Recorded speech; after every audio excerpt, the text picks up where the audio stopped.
A very good afternoon to one and all. Myself, Dr. Mohammad Abdul Latif Siddiqui, Assistant Professor from PG Department of Moleja, that is Medicine, from Government Nizamiya Tibbi College, Hyderabad. आज मैं आप लोगों के सामने cardiovascular diseases के बारे में बात करूंगा. कार्डियोवैस्कुलर डिजीजेस खासतौर पे कोरोनरी आर्टरी डिजीज और हाउ यूनानी can help the patient suffering from coronary artery disease. Cardiovascular diseases WHO की 2020 की रिपोर्ट के हिसाब से जो है सो नियरली 40% जो वर्ल्ड पॉपुलेशन है they are suffering from cardiovascular disease, one or another form of cardiovascular disease.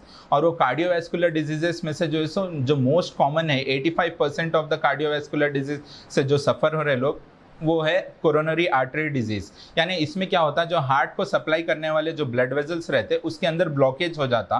Blockage हो जाने की वजह से हार्ट का काम है कंटिन्यू ब्लड को पंप करते रहना, और वो अगर हार्ट कंटिन्यू वर्क करेगा तो ही जो है सो बॉडी के डिफरेंट ऑर्गन्स को खून मिलता जाएगा, कंटिन्यूसली पंप होता जाएगा. लेकिन अगर हार्ट को जो सप्लाई करने वाले, हार्ट एक मसल का बना हुआ एक ऑर्गन है और वो मसल को भी जो है सो कंटिन्यू ब्लड की ज़रूरत है. तो अगर वही आर्टरीज में जो हार्ट को सप्लाई करने वाले खून के जो नालियां हैं, जो कोरोनरी आर्टरीज है, उसके अंदर अगर ब्लॉकेज हो जाएगा तो हार्ट को कंटिन्यूस ब्लड पंपिंग नहीं हो पाएगी. और हार्ट को अगर कंटिन्यूस ब्लड पंपिंग नहीं हो पाएगी तो हार्ट फंक्शनिंग स्लो हो जाएगी या उन्हें प्रॉपर फंक्शन नहीं कर सकेगा बॉडी को. और यही जो कंडीशन कोरोनरी आर्टरी डिजीज का कंडीशन है, अगर सडन जो है सो कोई आर्टरी में ब्लॉकेज आ जा रहा है हार्ट के, तो उसी को जो है सो हम हार्ट अटैक बोलेंगे या मायोकार्डियल इन्फार्क्शन बोलेंगे. तो ये स्टार्ट होता है छोटे से ब्लॉकेज से. और आप सबको ये जानकर बहुत ताज्जुब होगा कि आज के हमारे लाइफ स्टाइल की वजह से जो है सो 15-18 साल के बच्चों में भी ब्लॉकेज होना स्टार्ट हो चुका है. ऐसा देखा गया स्टडीज़ में कि 15-18 साल के जो बच्चे हैं उनके हार्ट के आर्टरीज में भी जो है सो ब्लॉकेजेस मिले हैं. और एक 40-50 ईयर्स या 30 प्लस की एज में अगर हम देख लेंगे तो हर इंसान में जितने भी ये एटमॉस्फेयर में जो रह रहे हैं, ये जो लाइफ स्टाइल गुजार रहे हैं, आज की सेडेंट्री लाइफ स्टाइल बोल लीजिए, जो हमारी जो डेवलप्ड लाइफ स्टाइल है जो गुजार रहे हैं, हर आदमी के जो है सो हार्ट के वेजल्स में कम से कम 50% ब्लॉकेज तो मिल जाएगा. लेकिन ये 50% ब्लॉकेज को जो है सो कंपनसेट करता है हार्ट के अंदर 3 मेजर वेजल्स होते हैं पूरे हार्ट को सप्लाई करने के लिए, और उसके माइनर जो आर्टेरियोल्स होते हैं उसमें से कहीं ना कहीं ब्लॉकेज 50% रहने का बहुत ज़्यादा चांस है हर एक 30+% को. लेकिन वो 50% ब्लॉकेजेस से नॉर्मल पर्सन वर्क कर सकता है. लेकिन अगर वही ब्लॉकेज 70% 80% क्रॉस कर लिया तो जो है जब सिम्टम्स नज़र आना शुरू हो जाते हैं, उसमें सिम्टम्स क्लिनिकल फीचर्स क्या देखने में मिलते हैं, चलने पर दम चलना, सीने में तकलीफ होती है पेशेंट्स को, ज़रा सीढ़ी नहीं चढ़ पाता है, दम चढ़ना शुरू हो जाता है पेशेंट को.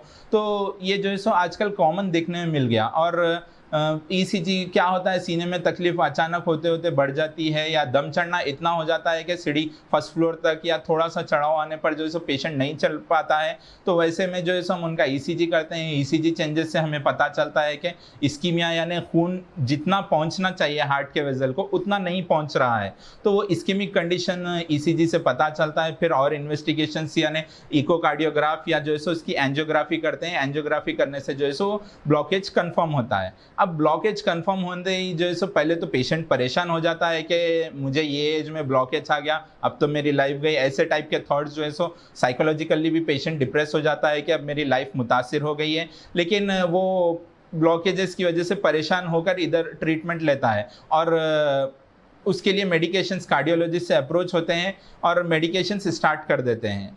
और एक चीज़ मैं आपको बताना चाहूँगा कि सबसे कॉमन जो मेडिकेशन है स्टैटिन्स पेशेंट को देना शुरू कर देते हैं 30+ एज से.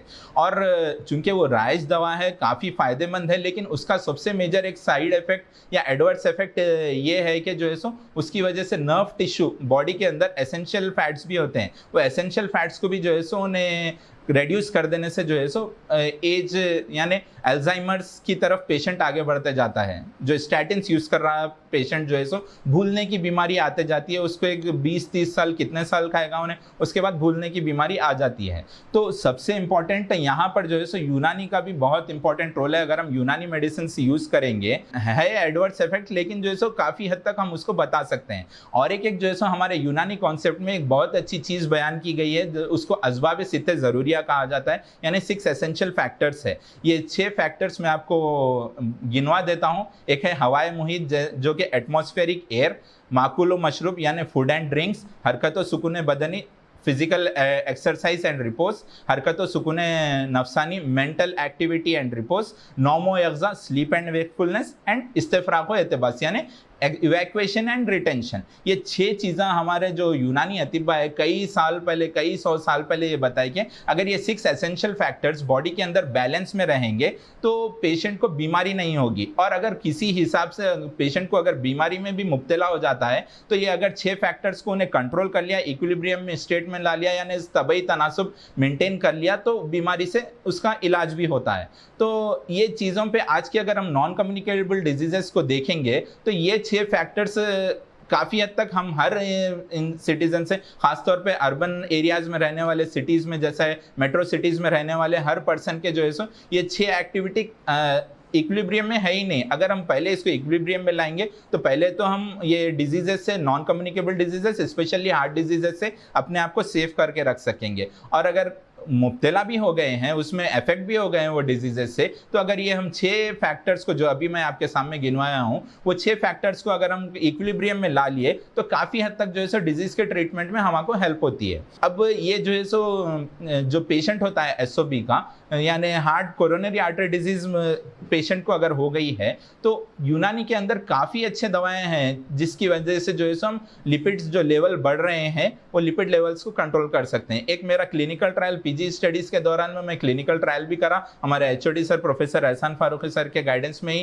क्लिनिकल ट्रायल करा, जिसमें जो है सो हम एक डिकॉक्शन दिए थे, यूनानी डिकॉक्शन दिए थे। डिकॉक्शन को जो है सो कंपेयर करके मॉडर्न ड्रग से कंपेयर करके देखे तो एक पेशेंट का मैं आपके सामने एग्जाम्पल रख देता हूँ कि वो पेशेंट जो है सो फर्स्ट टाइम जब मेरे पास आई थी फर्स्ट ट्रायल के लिए, ऑलरेडी जो है सो पोस्ट मेनोपॉजल पेशेंट थी और वो पेशेंट को जो है सो कंप्लेन ये था कि उन्हें सीधा चल नहीं सकती थी, यानी थोड़ी भी दूर चलने पर जो है सो उसको गेट से मेरे पास आने तक ही जो है सो काफ़ी शॉर्टनेस ऑफ ब्रीथ यानी एसओबी, दम चढ़ना शुरू हो गया था पेशेंट को, इतना दम चढ़ रहा था। और वो पेशेंट मेरा ट्रीटमेंट प्रोटोकॉल था 3 मंथ्स के लिए। पेशेंट जो है सो जोशानदार डिकॉक्शन डेली मॉर्निंग पीना स्टार्ट की और वो पीते पीते जो है सो काफ़ी अच्छा फ़र्क दिखने लगा पेशेंट को। 3 मंथ्स होने के बाद पेशेंट ने रिक्वेस्ट किया कि मैं और थोड़ा कंटिन्यू करना चाह रही हूँ। फिर हमारे गाइड सर से परमिशन लेने के बाद हम जो है सो इसको और मेडिसिन कंटिन्यू करें। नियरली 6 मंथ्स जो है सो पेशेंट को डिकॉक्शन पी और डिकॉक्शन पी के आने के बाद पेशेंट का ये स्टेटमेंट था कि मैं जो है सो कपड़ों की बकेट वॉश करके कपड़ों की बकेट में लेके फर्स्ट फ्लोर पे टेरिस पे जाके कपड़े डाल सक रही हूँ और मेरे को दम नहीं चढ़ सक रहा है। तो it's a very big achievement. ये यूनानी मेडिसिन की मदद से जो है सो हम ये उसको पेशेंट को वो करें, हेल्प करें और it's a very good achievement. तो इस तरीके से जो है सो अगर आप इनिशियल स्टेजेस में, अब कंप्लीट ब्लॉकेज हो रहा है, एमआई के स्टेज तक जा रहे हैं, तो we have to do the angioplasty और जो भी जो है इमरजेंसी मैनेजमेंट है। लेकिन ये रिक्वेस्ट करना चाहूँगा कि इनिशियल स्टेजेस में आपको परेशान होने की ज़रूरत नहीं है। आप हमारे गवर्नमेंट निज़ामिया यूनानी हॉस्पिटल, गवर्नमेंट निज़ामिया तिब्बी कॉलेज को, मौलाजात पीजी मौलाजात जो ओपीडी है, ओपीडी को आप अप्रोच हो सकते हैं। और स्पेशलिटी ओपीडी भी हम चला रहे हैं कार्डियोवैस्कुलर डिजीजेस में, ये ओपीडी को आप अप्रोच हो सकते हैं और आप जो है सो हमारे से कंसल्ट करके सुकून में रह सकते हैं। इनिशियल स्टेजेस में आपको हम अच्छे से हेल्प कर सकेंगे और ये सेफ मेडिसिन है कोरोनरी आर्टरी डिजीज़ के लिए। Thank you very much.